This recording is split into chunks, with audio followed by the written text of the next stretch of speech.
Hi, welcome to session 12 of Learn and Master the Guitar. We're still working on learning and mastering this wonderful instrument. This time we're going to talk about getting into some more advanced chords. Some two chords. We're going to talk about minor 11th chords. Talk about major 7th chords. Chords that take you beyond what every other guitar player in the world is doing. Because everybody knows the first batch of chords, but now we're going to take you beyond that to make your playing something special. In the guitar tips section, we're going to talk about chord substitution, how you can look at a page, and even though it has a C, F, and a G, just like every other piece of music, how you can grab some more different colors out of those chords to set your playing apart. Going beyond what is written on the page to give you that great sound that you're looking for. So let's go ahead and get started.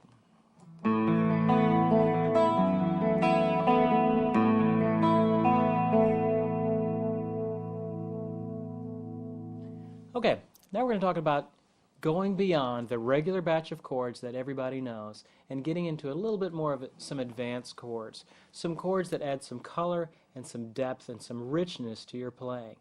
I learned some of these two chords, and I tell you, I use them every time I play in a live situation or in a studio situation. They just add that extra little bit of color that separates you from the guitar player sitting next to you that only knows C, G, and D. So here we go. Let's talk about the first batch of chords. We're going to talk about two chords. What two chords are, a regular chord has a regular major chord, let's say a C major, is using three different tones, a C, E, and a G. Now we'll explain why that is in a future session. But for right now, it's using three different notes, a C, E, and a G. A two chord adds the second step of that major scale, that D, into that mix. So now there's four tones messing around in there. C, D, E, and G for a two chord. So it just adds the second step of the scale into the triad of the chord. And that's what a two chord is. So we're going to very quickly go through some basic using open string two chords, then I'm going to cover a couple of movable versions for you. So you ready? We're going to cover these pretty quickly, and then we're going to do some exercises with them. Okay, first one we're going to cover is a C2. That's one way to play it, with your third finger, second, and your pinky down here.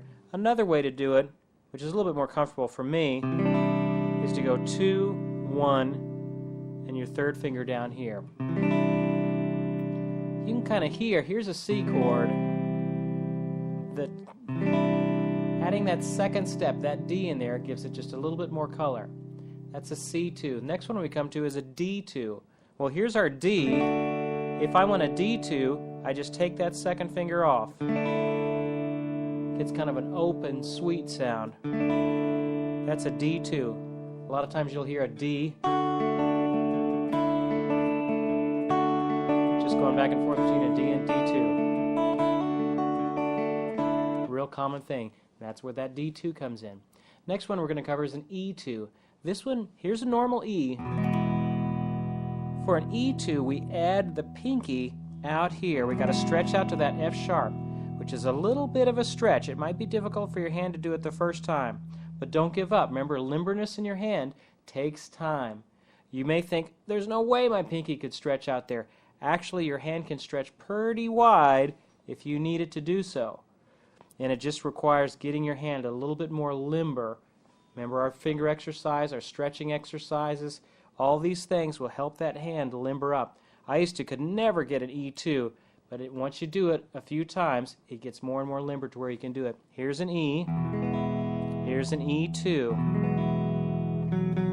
There's that F sharp in there, that's what gives it that rich sound. Next one is a G2. Here would be a G, a G2. I just drop my second finger down to cover this A. Now you'll notice that I had to take it off of this fifth string. Well, what happens to that fifth string now? My third finger is muting that string. If I went through it just in individual notes, you'd hear that dead string on that fifth string. His little rear end is sitting on top of that string. So in the heat of battle, when you play the whole chord, you don't hear that dead string. But it's in there, it's just covered up by the others. That's a G2. Next one is an A2. Here's an A. An A2, I just take that pinky off. It's a real open sound. Going through those again, C2, D2, E2, G2, and A2. Now those may be coming pretty fast by you right now. As you practice them a little bit, those will get more and more underneath your fingers. Now let's talk about, those were the open forms that you use most often. Now here we're going to talk about the movable forms. Once you get a couple of movable forms in you, remember you can play that anywhere on the neck, in any key. So I'm going to give you an F2 and a B2. I may even sneak in a G2 in there too, a 6-string form of it, so you can play it anywhere on the neck. Okay, so we're going to start on an F2 first. This one's based on the 3rd fret. You're barring this first finger all the way down. You have a C here and an F here and a G underneath that. It's a 4-string chord. Where's the F in this F2? Right here on our first finger, right there. That's the note you're pivoting off of.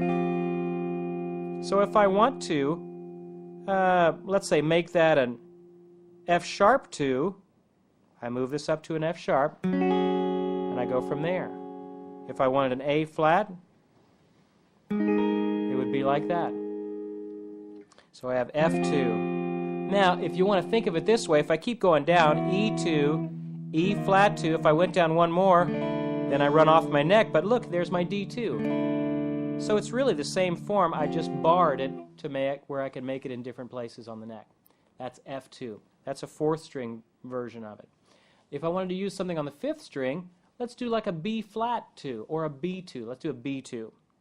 Keep it consistent. It's kind of like our B minor. There's our B minor that we had.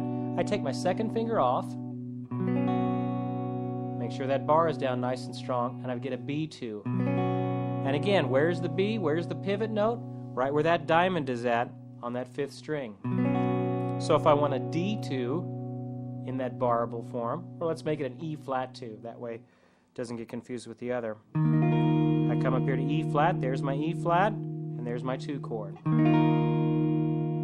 Okay, so I've got a 4th string version. I've got a 5th string version. Now, the only low version I know is kind of a growly kind of sound that I use sometimes. Let's say if I wanted a G2 in a barred version, I just do this one. It's a little bit of a stretch, especially to get that 2nd and 3rd finger separated away from each other. And I just do the first of the bottom 4 strings. Remember, movable chords don't use any open strings. That's the secret. Where's the G in this G2? Right there. If I wanted a B2, be right there. Or an A2. I use this chord sometimes if I want to get kind of a real open sound.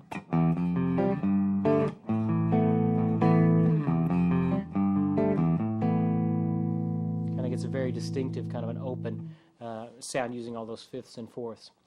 Those are some 2 chords. Now we covered, what, 6 or 7 forms there? Those are the main batch that I use. Okay, I got movable ones. I can play in any key. I've got 3 different types I choose for movable ones. I've got my open ones down here if I want to get that sweet open string ringing sound. Let's talk about the next batch, major 7th chords.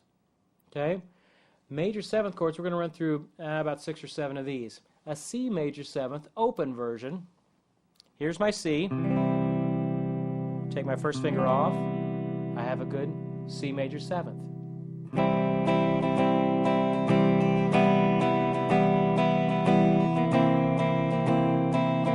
Very common progression using that open C major 7th. Next one is a D major 7th. This one is a little bit different. There's our D, but I have to kind of switch my fingers around on this one. I use my 2nd finger and my 3rd finger to get this D major 7th, or actually that was a D major 9th. Let me show you this one. D major 7th would be this way, barring that first finger on that 2nd fret all the way down. D major 7th. D, D major 7th. Okay? Next, let's go to like an F major 7th. Here would be an F, right, or the bottom half of it would be like this. If I want an F major 7th, I just come up on this. So now I have an F, an A, a C, and then this open E string right there. F major 7th. Let's do a G major 7th. Or you could do it that way too. Let's teach it to you that way.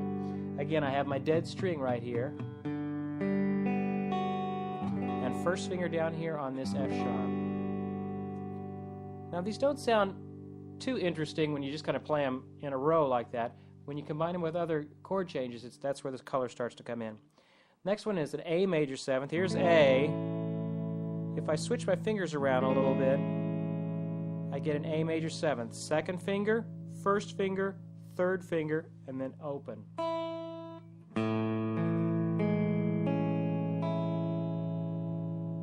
A major 7th. Those are the basic major 7th open chords. C major 7th, D major 7th, F major 7th, G major 7th, and A major 7th. Okay?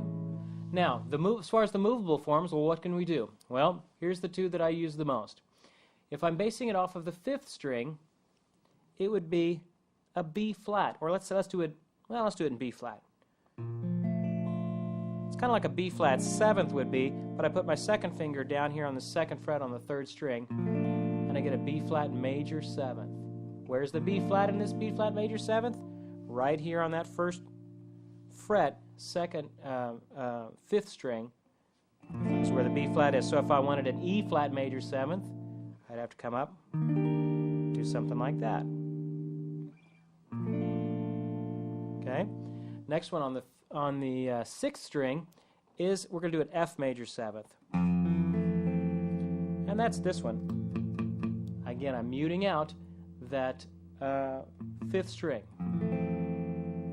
No bar in this one, and I just play the 5 strings. I don't play this last string because that would be an open string and then it wouldn't work. So if I want an A flat major 7th, I just move this up to A flat. There's an A flat. What about a D flat major 7th? No problem.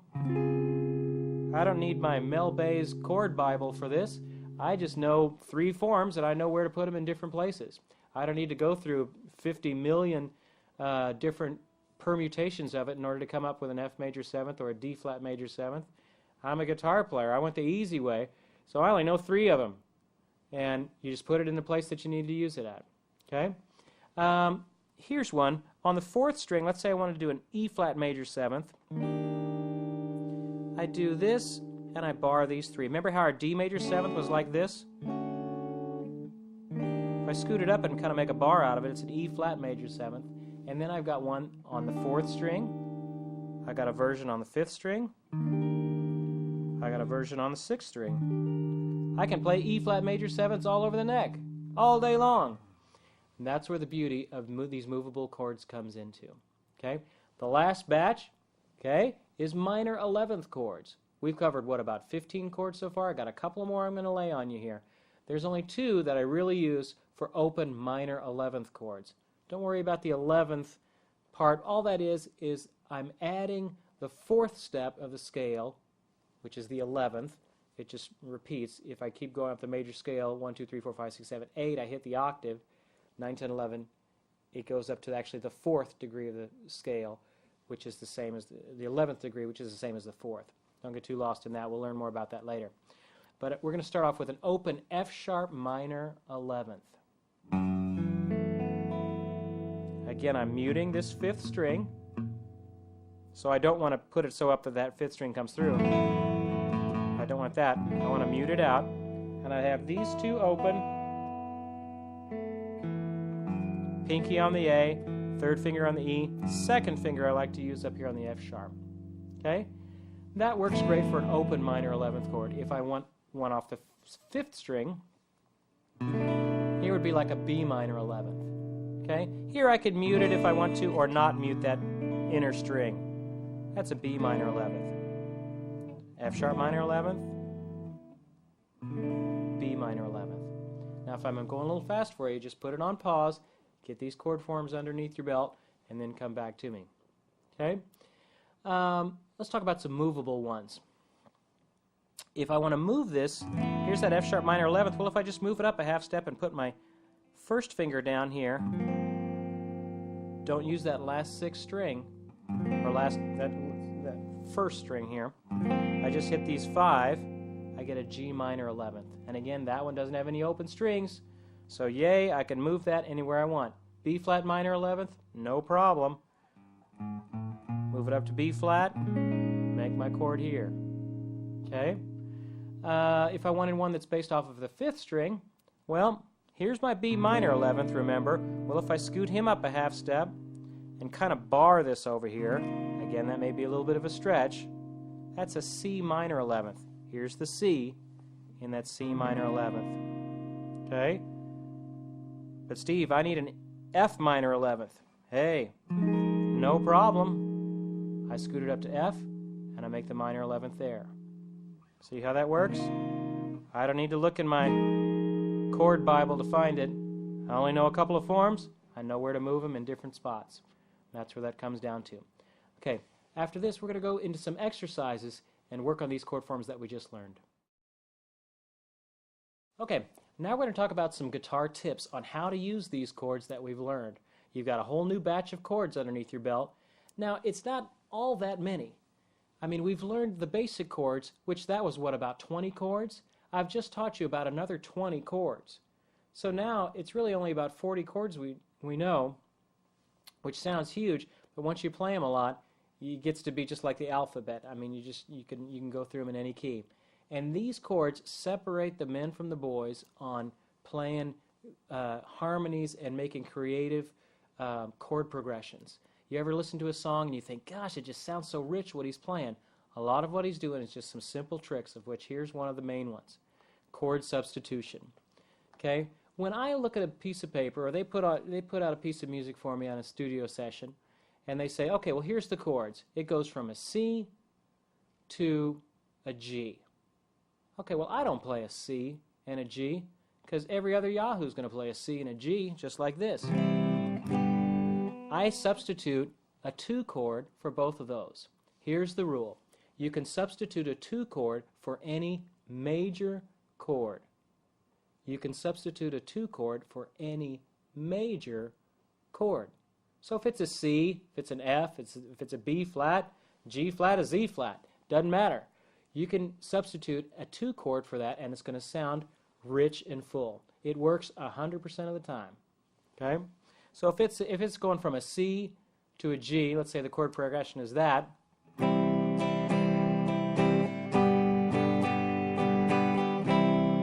Okay, well, I don't play that. I play a C2 to maybe a G2.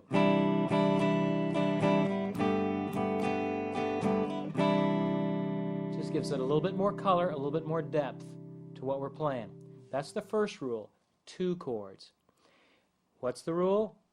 You can add a 2 chord to any major chord.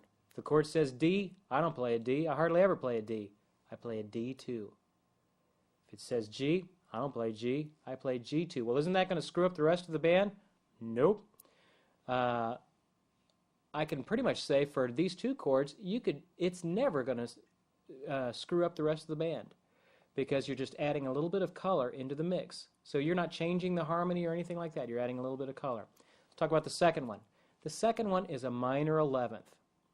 Well, what can I do? If it's a minor chord, I can substitute a minor 11th for it, and almost all the time, you'll never have a problem with it. That one I have to have a little bit more of a clarification on it. With the minor 11ths, they work almost all the time. So when I see a minor chord, I can substitute in a minor 11th, and it's not going to throw anybody off. Okay? So those are the 2 rules. 2 chords for major, minor 11th chords for minor. Here's your assignment for this week. I want you to practice all of the advanced chord forms that we just learned. Get them underneath your fingers. Be able to play them in different parts of the neck. Be able to play them enough to where you're not hesitating when you get to them. And you can form them in one block, not note, note, note, note, note. You know, sometimes when you're going for a chord, and as you're just learning it, you kind of start off with, well, here's my first finger there, the next one. You kind of build it in a sequence of putting your fingers down. You want to get these chords down enough to where you come at them as a block. Okay? Practice all your advanced chord forms. Play through the chord substitution exercises in your book. There's also going to be exercises getting your fingers familiar with these various advanced chord forms too. Also remember the Jam-Along CDs. You can always get more resources off of that, as well as there's extra resources in your book as well. So let's go ahead and work out at the workshop, and I'll see you there. Okay, now let's put in our workshop time all these chord substitutions that we've learned and the new chords into a working environment to where you can start getting the most out of it. Okay, so look at your chord exercises page. Okay, we're going to do number 1. We'll start off pretty slow and then we'll speed it up, give you a chance to get these chords underneath your belt. Okay, number 1 starts out with 2 chord exercises. Ready? Starts on a C2, go. A minor 7th, D2, G2,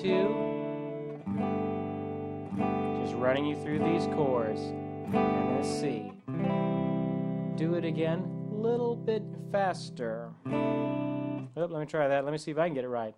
Ready, go.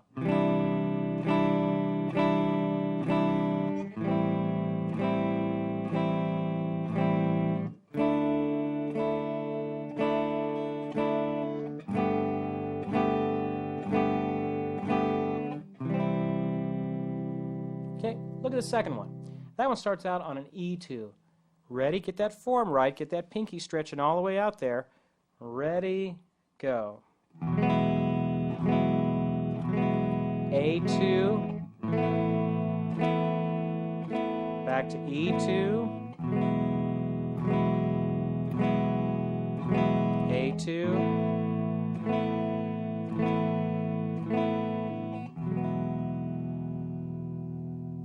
Now, I'm not getting you very complex on your rhythms because I really wanted you to focus on forming these chords. Okay? Number 3, get a little work on these open chords and some of the movable ones. F2 starts it out. Ready?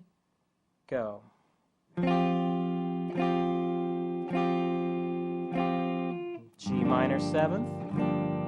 B flat 2 is next. C sus, C 7th. Let's do it again. F2, G minor 7th. Try and get all those notes to ring out. No buzzes. C sus, C 7th. F2. Great. Okay, now let's take a look at some of the major 7th forms that we've learned. Remember, C major 7th, F major 7th, D major 7th, A major 7th, okay, G major 7th, the movable ones, F major 7th, B flat major 7th, and E flat major 7th. Okay, so what is that, about 8 forms? Get a little practice on that. Starting with number 1, major 7th chord exercises, number 1. You ready? Starts on that C major 7th, and I gave you a little rhythm there. Down, down, up, down. Here we go. 1, 2, nice and slow, go.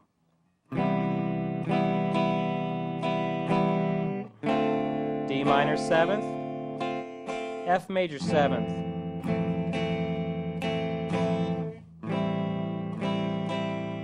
G sus, I got to do a bar form, C major 7th.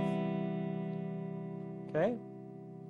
Now, let's try and do the next one. Starts on a D major 7th. Okay? Now, look at that rhythm. Down, up. Keep that hand going. Down, up. Okay? 2, ready, play. E minor 7th. A sus, G major 7th, A sus, D major 7th. Do it again, a little bit faster.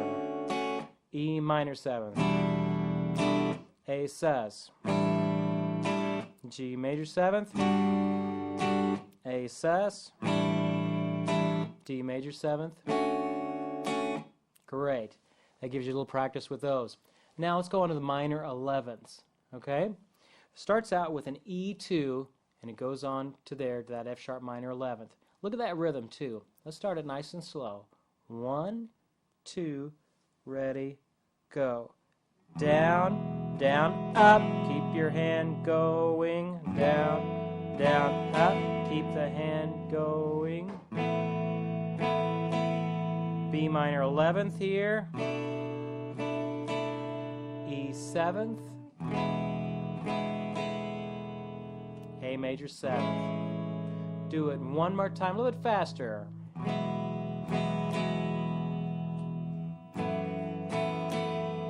A2, B minor 11th, E 7th,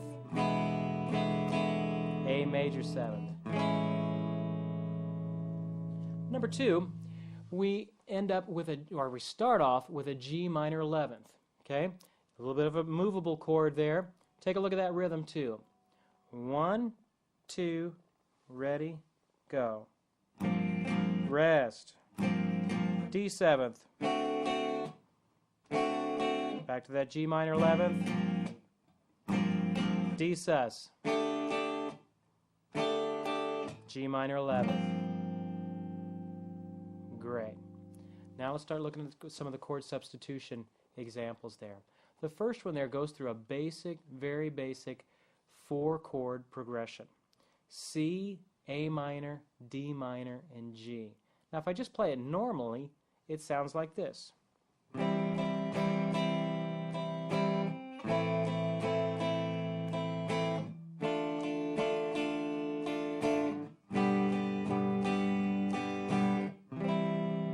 Okay? Now if I use my chord substitution rules, what are the 2 rules? If it's a major chord, I can substitute a 2 chord in for it. If it's a minor chord, I can substitute a minor 11th. So I'm going to change that C to a C2. I'm going to change that A minor to an A minor 11th.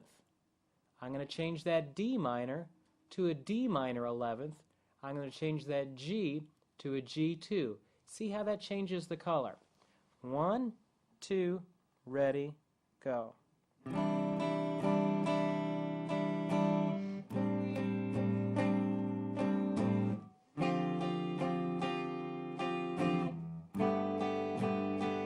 Do it again.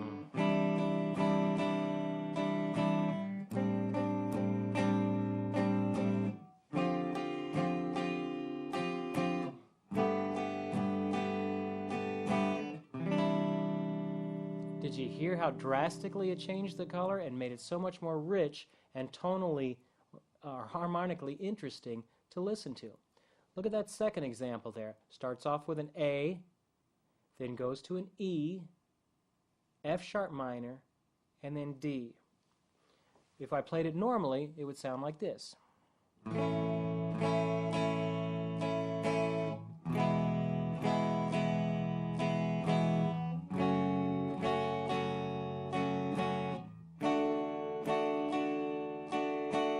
Sounds pretty plain.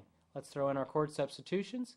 I turn the A into an A2, the E to an E2, the F sharp minor to an F sharp minor 11th, the D to a D2, and see if it doesn't sound a little bit more colorful to you. Ready, go.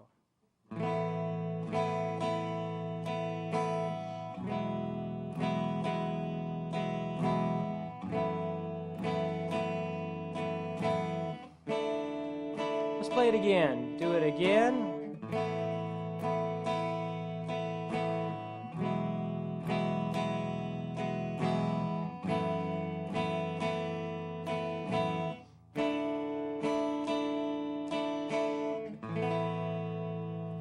Hear how much more interesting that becomes to your ear. And that's what separates some players and then gives them that distinctive sound, is learning these 2 chords, learning these major 7ths, learning these minor 11ths and applying a little bit of chord substitution rules to them. There's other chord substitution rules as well, but these two I found have been the most bang for the buck in learning and getting underneath your fingers. So I would encourage you to keep on trying, keep on wrestling with it. Don't give up. You've come this far. You can certainly get beyond this and turn into the guitar player that you were meant to be. We'll see you next time.